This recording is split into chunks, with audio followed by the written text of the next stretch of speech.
Shalom saudaraku, jumpa lagi di Ephrata Devotion. Ada satu kisah miris yang dicatat dalam kitab Kejadian pasal 16 ayat 1-3. Saya akan baca buat saudara. Demikian firman Tuhan. Hagar dan Ismail.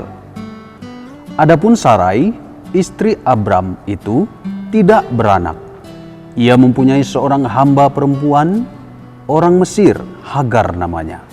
Berkatalah Sarai kepada Abram, "Engkau tahu Tuhan tidak memberi aku melahirkan anak. Karena itu baiklah hampiri hambaku itu. Mungkin oleh dialah aku dapat memperoleh seorang anak." Dan Abram mendengarkan perkataan Sarai.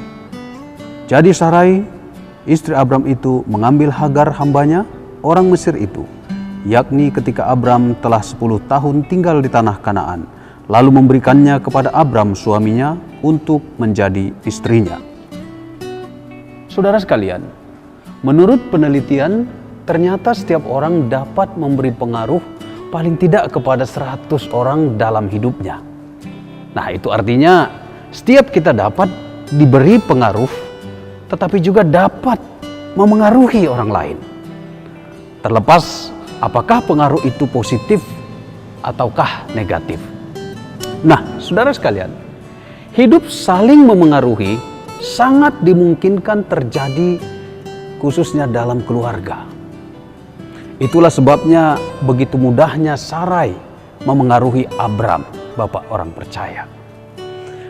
Kondisinya yang semakin tua tampaknya, ditambah pengaruh pola hidup orang Kanaan, membuat Sarai akhirnya ragu akan janji Tuhan tentang keturunan secara khusus. Lalu ia mendorong suaminya untuk mengambil Hagar, budaknya, menjadi istrinya. Ia menularkan virus keraguan-raguan pada Abram, saudara. Nah, saudaraku, keraguan pada janji Tuhan adalah pangkal persoalan dalam hidup keluarga ini. Hagar hamil dan memiliki anak.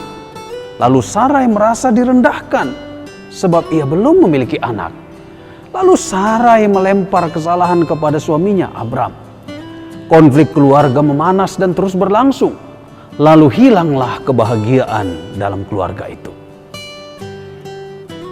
Kalau kita baca ayat-ayat selanjutnya, saudara, mungkin kita juga akan tahu bahwa kisah ironi ini tidak berdampak hanya pada keluarga itu sendiri, tetapi berdampak luas, saudara. Berdampak pada peradaban manusia.